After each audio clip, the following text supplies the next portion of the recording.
Bismillahirrahmanirrahim. Kali ini saya akan membuat video ya, tutorial bagaimana caranya merebus herbal Cina atau herbal Sinse atau herbal-herbal yang lain. Maksudnya herbal-herbal yang sifatnya itu rebusan. Karena ini berkaitan dengan beberapa pertanyaan yang masuk yang selalu berulang mengenai bagaimana caranya yang efektif dalam membuat sajian atau menyajikan herbal dengan cara formula herbal ya, dengan cara perebusan. Nah, ini saya buat video singkat aja meskipun tidak ada demo secara real, tapi setidaknya dengan ilustrasi ini nanti bisa memberi pemahaman yang lengkap ya tentang bagaimana cara merebus formula atau ramuan herbal Cina yang baik. Saya kira begitu. Sebelumnya di video ini akan saya bagi menjadi tiga tahapan dalam hal penyajian sebuah formula ya.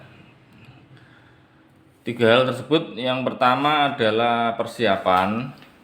Jadi persiapan ini membahas kira-kira apa-apa yang harus dilakukan sebelum melakukan perebusan, termasuk juga penyiapan alat dan mungkin sedikit treatment terhadap formula yang akan dilakukan perebusan ya. Itu tentang persiapan.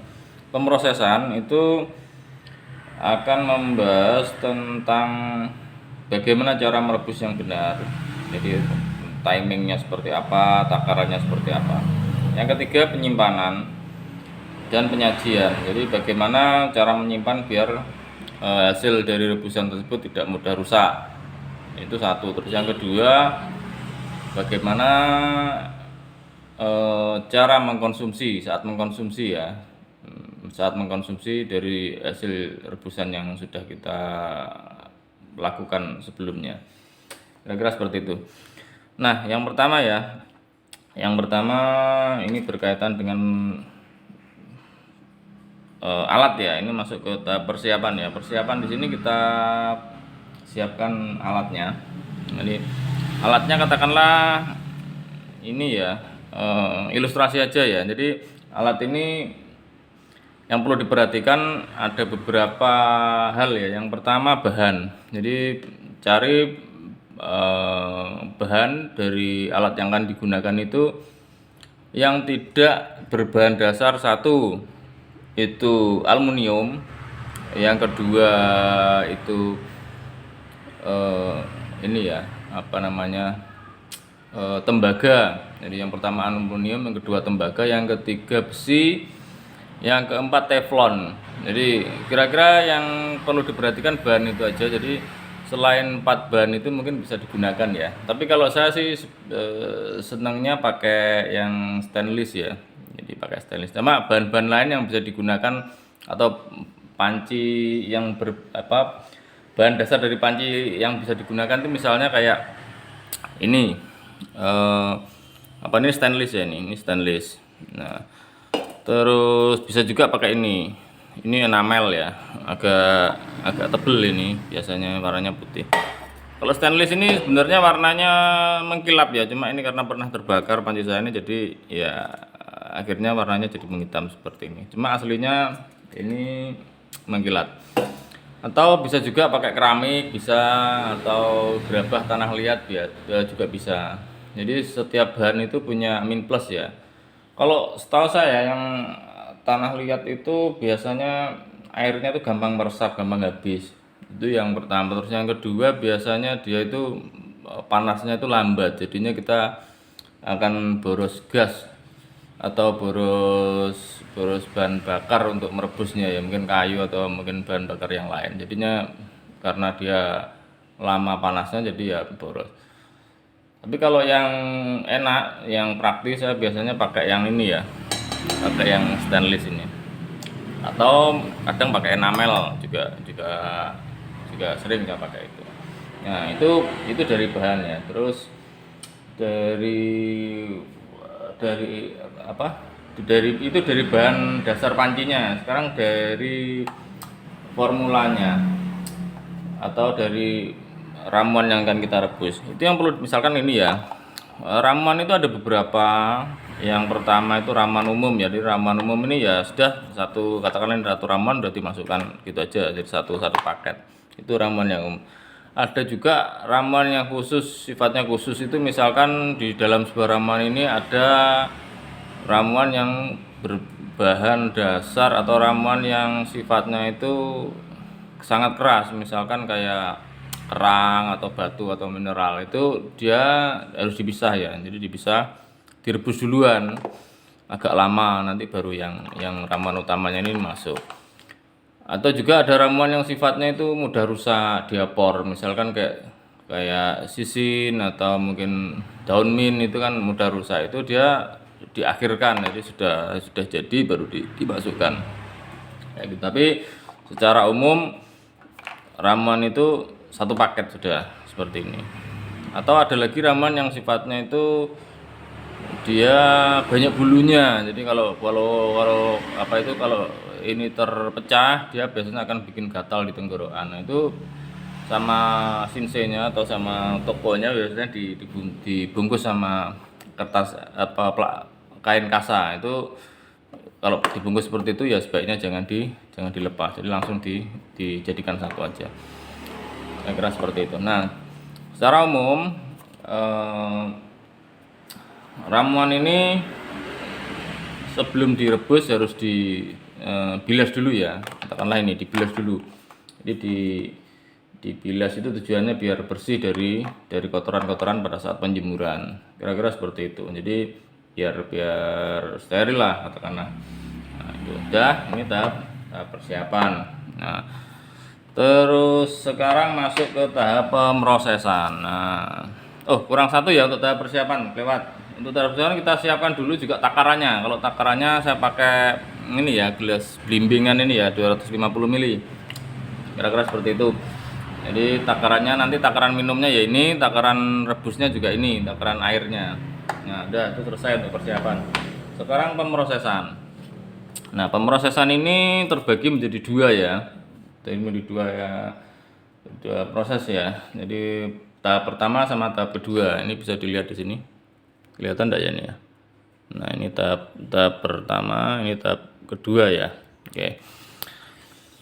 Sekarang tahap pertama. Nah, ini setelah ini sudah direbus, dimasukkan ke, katakanlah ini ya pancinya ya. Pancinya ini. Nah, ini dimasukkan sini. Ini sudah dikatakanlah ini sudah dibilas, direbus ya, dibilas. Ya. Ini tahap pertama itu pertama dikasih air. Nah, dikasih air sebanyak 7 gelas ini ya. 7 gelas blimbingan ini. Nah, dimasukkan sini 7 gelas. Nanti dibiarkan kira-kira 1 menit dulu biar meresap airnya. Setelah meresap kita rebus dengan api besar biar sampai mendidih. Setelah mendidih kira-kira ditahan 15 menit ya. 15 menit. Setelah 15 menit disaring ya, disaring taruh sini. Nah, ini wadahnya. Ini disiapkan 2 wadah, yang satu panci, yang satu wadah yang tempat hasil yang jadi nantinya itu ditaruh di sini. Nah, ini sudah taruh sini ya, rebusan yang pertama.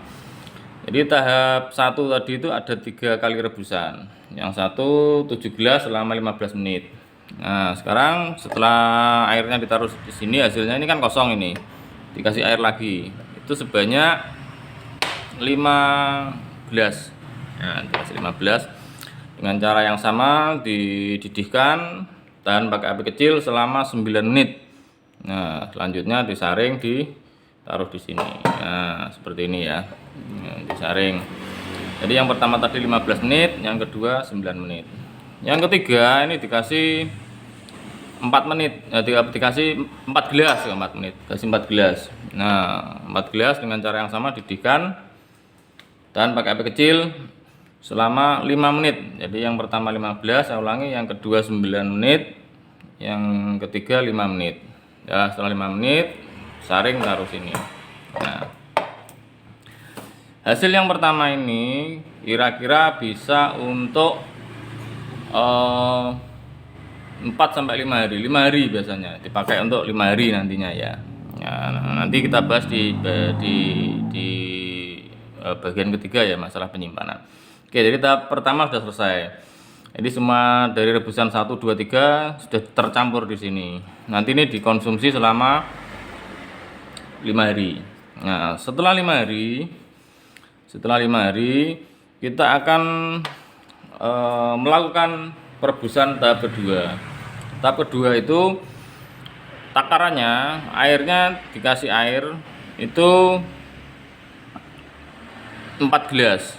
Ya, ini katakanlah sudah habis ya ini. Sekarang kita merebus lagi di hari ke-5, kita ngerebus lagi. Kasih 4 gelas air.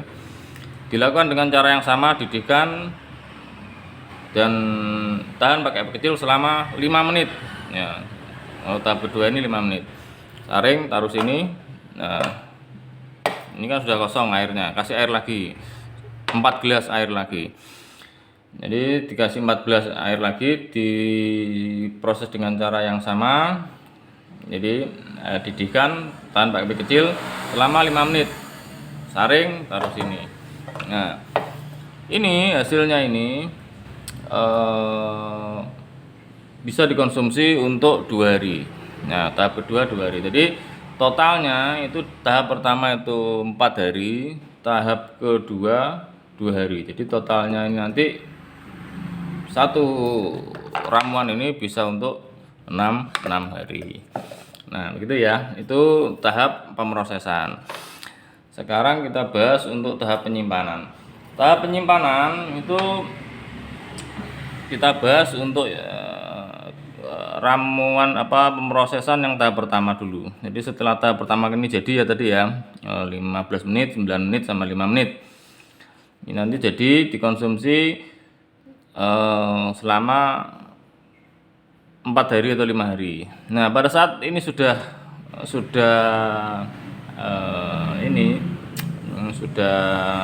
dingin ya, dari hasil perebusan sudah dingin, itu dimasukkan botol seperti ini. Ambil yang botol yang food grade dari Tupperware seperti ini. Saya tahu botol-botol yang lain yang sifatnya itu aman ya. Ini tunggu setelah dingin dulu, aman ya. Dimasukkan ke botol sini dan ditaruh di kulkas. Termasuk juga ramuan yang sudah direbus ini tadi ditaruh di kulkas. Kenapa tujuannya? Biar tidak mudah berjamur. Jadi kalau kita taruh di tempat terbuka ramuan seperti ini, tidak dimasukkan ke kulkas, biasanya tidak sampai 2 hari sudah berlendir atau berbau. Jadi sudah rusak berarti ramuan itu. Nah, cara penyajiannya dari kulkas, katakanlah ini sudah dingin ya, dimasukkan kulkas. Nah, cara penyajiannya pada saat kita mengambil, jadi mengambil mau minum, itu tuangkan di gelas ini ya, tuangkan di gelas. Habis itu kita angetkan kira-kira 1 menit baru dikonsumsi ya. Caranya seperti itu. Dosisnya bagaimana? Dosisnya untuk normal, jadi pemakaian rata-rata itu 3 kali ya, sehari 3 kali. Jadi bisa pagi, sore, sama malam, atau siang, sore, malam juga boleh, atau pagi, siang, sore. Nah, kecuali ada hal khusus, misalkan untuk manula itu kan dosisnya lain. Kalau manula itu orang-orang lansia itu biasanya kalau kondisinya sudah sangat lemah itu bisa setiap 2 jam 1/4 gelas, katakanlah seperti itu. Jadi untuk makan rata-rata dosisnya ini 3 gelas untuk 1 harinya.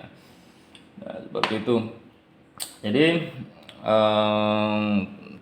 perebusan pertama tadi itu untuk 4 hari dengan cara yang seperti ini tadi ya. Jadi setelah dingin taruh di sini, masukkan di kulkas. Nanti waktunya diambil secukupnya saja, diangeti. Kira-kira seperti itu. Nanti di tahap kedua, pada saat kita mau merebus ulang, ini tidak usah dibilas. Jadi tinggal dikasih air 4 gelas, terus dilakukan perebusan seperti yang sudah saya jelaskan di pemrosesan tadi. Jadi ini Tidak perlu dibilas. Jadi karena dia sifatnya sudah sangat menyerap air ya. Jadi tidak perlu dibilas karena sudah steril dari perebusan yang awalnya tadi itu.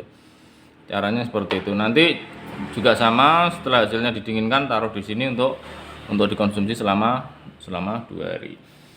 Kira-kira seperti itu ilustrasinya. Semoga membantu dan bisa dipraktekkan dengan mudah ya. Jadi sebenarnya simpel, bisa dipakai untuk herbal Cina atau juga bisa dipakai untuk herbal yang lain. Misalkan herbal lokal juga bisa dengan teknik seperti ini. Teknik seperti ini keunggulannya dia tidak terlalu pekat pada saat perebusan awal dan kualitasnya bisa menjadi rata-rata ya, antara rebusan 1, 2, 3 itu bisa rata kualitasnya, kecuali memang tahap kedua. Kalau tahap kedua memang ya sudah encer biasanya karena sarinya sudah habis pada saat perebusan pertama. Jadi perebusan kedua itu sifatnya apa, perebusan tahap kedua itu sifatnya hanya